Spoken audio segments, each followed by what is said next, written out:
Good morning, YouTube. I'm still really recovering as much as I can from bronchitis and pneumonia. So I'll do as best as I can here. I wanted to share a channeling from the Pleiadian Council today.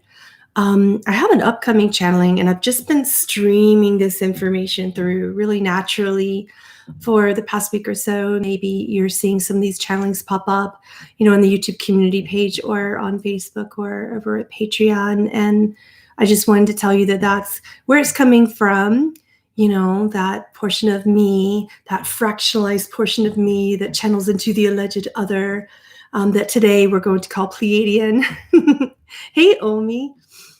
Right, but it's all real and unreal at the same time. All these channeling is just me, it's you, it's everything and everyone just naturally flowing through, to the extent that I even hesitate to use the word channeling anymore, So yeah, I'm really excited because of the profundity and simplicity of just understanding that we can let go of this concept of this spiritual seeking and this incessant chase of, we have to do shadow work, and now we have to do past life healing, or we have to do this, or we have to do that. And I just wanted to come and share a channeling with you this morning and then answer your questions really briefly. If you've heard this channeling before, just sit with me this time and hear it again. And this time, let it just sink in a little bit more, like the depth and the simplicity of it, because this is this really popular thing in spiritual communities where we're just seeking to be better and seeking to feel better and seeking something different all the time, right? So here's what came through a couple days ago, and I'm just going to read it to you again from the Pleiadian Council. The question that we get asked so many times is, how does life change? How does it change after ascension, awakening, enlightenment, realization, etc., etc.? And here is what they said.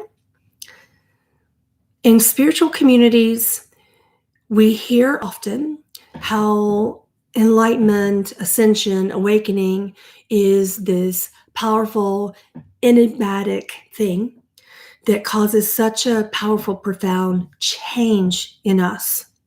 It's true, and it's not true. It's just you without the neurosis, you without the control, you without the seeking, the fear, and the spiritual chase. Once the mirage is broken through, life just simply is. It's playing with all of the light and vibrancy that comes into the form of something which is nothing simultaneously. Now, frustrations can arise, anger can arise, sadness can arise, grief can arise, disgust can arise, but there's actually no fear underneath that component, which means no attack, no defense instinct. So when you go looking for enlightenment, looking for ascension, looking for a spiritual awakening, you then veil it. This thing that you call the veil just drops, that feeling of separation, that feeling of disconnect. You are it. You are realization. The beloved is hiding in plain sight. God is looking through your eyes. This is life. This is it. You are home. There is no else, no other place to go. And how you see the world is only an expression of the fear that occurs when you allow the little me, ego, whatever you want to call it, I call it the little I, to take over and to veil you. So this word, enlightenment, it's not a safety card. It's not a get out of jail free. It doesn't mean you'll never get the flu, cancer, bronchitis, anything like that. That's superstitious myth and lore. Pain appears, but it doesn't allow or become suffering. It can't hurt you until little I takes over and you allow for that. Suffering just doesn't stick after awakening and realization. Suffering doesn't stick. There's no centerpiece. There's no foundation of this little I hanging on to validation. There's a little I going, me, me, me, me, me. There is nothing here to do for the one who wishes to keep healing itself, because there's no other. There's not two. You are whole. You are complete. So changing your thoughts, elevating your emotions, healing the chakras, past life healing, it doesn't collapse the concept of the separate self. This contracting of mind and body just releases on its own. It isn't about you. There is no will that can wake you up. You, within your own will of little I, cannot become realized. You cannot wake yourself up. There is nothing to do. When the apple is ripe on the tree, it drops onto the ground exactly when it's ready. So you're whole. And while I'm not going to suggest not working on yourself, if little I tells you that you need to do so, the little I loves to distract you, to tell you that you're broken, that you're not okay. But you're God even when you feel separate, even when you feel afraid, even when the body is sick. You are it. No matter what is occurring or what appears to be occurring, that's just an appearance.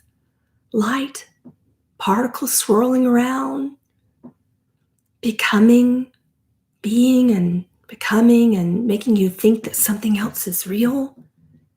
And in spiritual communities, in the spiritual marketplace, it's sold to you that in enlightenment, something extraordinary is going to happen. Your third eye is going to open.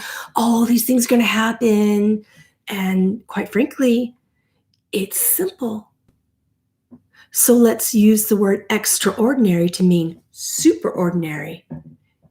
It feels ordinary. It feels simple. It's not beyond you, because you are it. You are everything you seek. And this personal self, the little I, who feels separate, who feels alone, cannot wake itself up.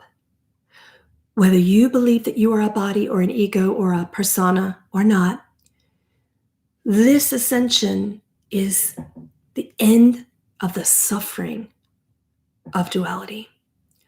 And within the end of that suffering, it's the end of right versus wrong. It's the end of negative judgment.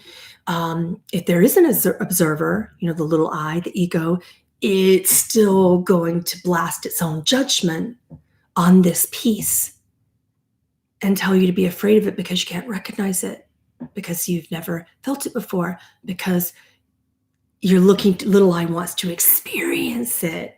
It wants to blast its view and tell you what enlightenment is, what it should and shouldn't be.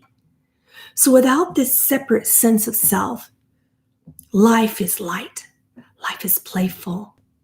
You're less serious. The little I's not there going, you know what, Pamela, let's make a YouTube today and let's talk everybody into what enlightenment really is and isn't. That's little I, right? There's no me here. There's no little I that's here saying, make videos today. Something is just spontaneously arising within my essence, and life is just occurring. Sort of like when I sat outside on my terrace this morning and listened to birds chirping back and forth between each other, or my cat meows for food. Do I ask him why? Do I ask him if he's going to be seeking something? Do I ask the birds why, what they mean when they're chirping back and forth to each other? When the leaves fall off the tree, do I ask them where they're going? If there's some better place to be? So life is just naturally arising, and you are that. And in enlightenment, you feel more connection, more joy, more playful, while also allowing compassion to arise when you do see pain. And you're Your words can be sharp and powerful and clear like a sword. They can be soft and loving like a pillow. But you drop this me-based neurosis of attempting to figure everything out. That's all. There's no place to go. This concept of, I need to do shadow work because my inner child is broken. If your soul that you have to keep healing layers and layers and layers and lifetimes and lifetimes and lifetimes of shadow work, of healing karma, etc. Karma is the game that we play that's real and unreal simultaneously. But it's an energy that's in motion because you allow it to be. And whatever you think karma is, it's going to play along. Little I's going to make that seem real to you. And that's the little I thinking that it knows who you are. That it's trying to tell you that you're on this journey to find God, to find the meaning of life, that you have a spiritual goal, that you have a mission, to find out more and more, keep adding on to the glory and the perfection of what God already is. So this concept of getting better and better and better, of telling yourself, you know what, I shouldn't feel angry. I shouldn't feel guilt. I shouldn't feel shame. I should be better. It is something that dangles in front of you like a carrot in front of a horse. And guess what? It keeps moving. So this little I will scream at you, or even cry before you. And these questions that you ask, these fears that you have of just allowing your reality to land in your heart, to accept that you are it, to accept that this is home, to accept that all your emotions are love, is reality. You veil it when you've got that carrot in front of you, you know? So there's a lot of questions you're going to ask me that prevent this message from landing today. How do I talk to people? How do I relate to people? How will I hold a job? How will I do the dishes? Well, the little I will keep saying, oh, no, you got to go scrub the toilet. You got to go do the dishes. Dinner won't get made. You won't be able to take care of your kids. Oh my gosh, what happens to your sex life? So many things. But that's the same you talking. That's the same you in your sex life. That's the same you doing your taxes. That's the same you meditating just because you want to, not because you have to. Otherwise, meditation's a trap, guys. So how can there be this new or better or other you? Do you think God makes mistakes? That's the only way to accept that theory, is to accept that God makes mistakes, and God doesn't. You don't. There's no specialness about heaven. There's no hierarchy. There's no place to go. Can you consider the freedom of this? This little I that wants the specialness, the hierarchy, the feel better. You can let it control you, but whether you're in a yoga class or the bar, the you is the same. You are it. This is it. Better or worse, it's only a dream in your imagination. You're home. This is life. Return to love. Okay. All right. Questions. I can do this for just a few more minutes. The breath is still really funny today. How is meditation a trap? Well, and guys, if you want more of this, PamelaAaralyn.com, right at the top of it, EarlyBird 88. That's your code that gets you the 20% off for the early bird, but it's only going to last for another 5 days. That's it, because the channeling is on November the 1st, so you wouldn't be early after 5 days. So I've just been sharing all these messages that I can to help you understand why it's so important to just stop looking for something other than you are. So how is meditation a trap? Meditation is a trap whenever you think that it's something that you have to do, that you need to do to feel differently. When you're using meditation as an escape, then it's a trap. When you meditate just because it's a clear connection to your breath and you know that it just feels good, then great. Otherwise, you're utilizing modalities as a place to go.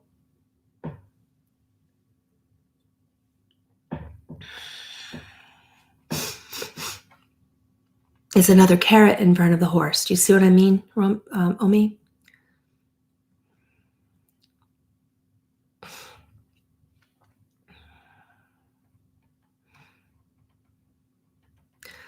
I don't see any questions yet. I'm scrolling through though. Happy Friday to you as well, Mandy.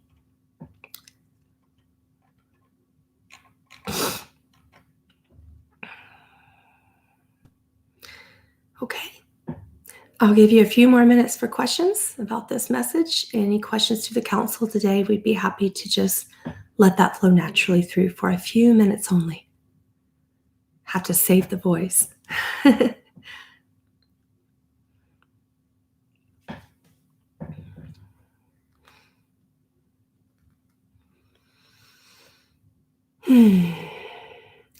Thank you guys for the super chats, Elmer and Ami. That's really sweet. Yeah, I am feeling better, but I find that I still can't overdo it. I have to keep it really light. Is it all in our heads? No, it's not in your head. You're not in a body, is what they're saying, not Natalia. There's nothing in here. So let me just draw this out for you so you can, because this is what my head likes to do. Hang on, I gotta wipe out someone's source tone there. You don't need to see that. So it's sold in spiritual communities that, sorry guys, I'm not a great drawer. You have like body out here and all the different energy layers of the mind, Sometimes people will say mind's out here and then body, some people say it the opposite. You see these little things everywhere, and then you have soul, and then you have this little thing in here that you're going to call spirit. Okay, so it's sold in that way. I want you to wipe out that whole concept today. What if all these little layers just don't exist and everything is spirit and nothing can contain that? So actually, if you want, and if you just need labels, spirit's out here, and the concept that you believe this body is actually here. And it's all spirit moving in and around body. We just happen to think that we can contain spirit. That's the little I telling you that you can contain spirit, but it's particles of light flowing in and around, only being perceived as above and below, right? So it's not all in your head. Can't be. The mind cannot contain spirit. Nothing can contain spirit. Why do they say to reach the kingdom of heaven inside? Because that is you. And when Pleaidians tell you to look inside, they're telling you that everything, this body, this mind, this thing you call soul, it's all just ideas that you contrive. And spirit, you allow to cover. You avail it with the concepts of mind, body, and soul. So that is a tool to say, go in here, don't go out there.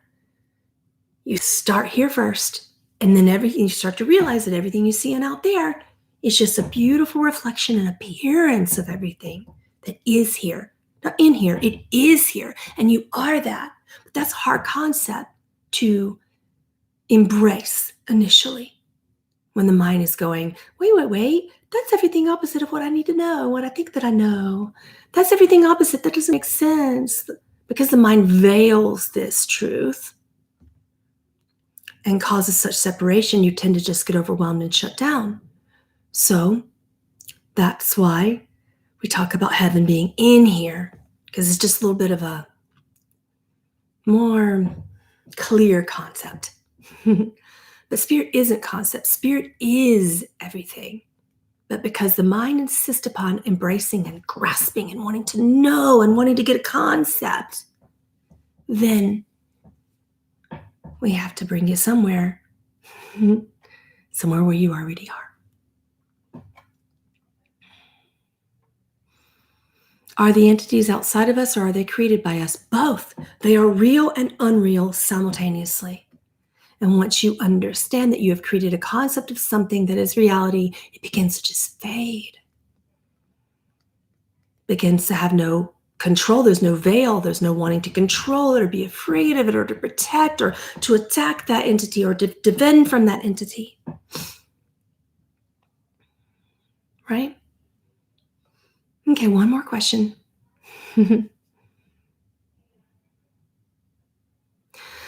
When we want to improve areas of our life, such as diet, how can we go about doing so in a way that we aren't telling ourselves something wrong?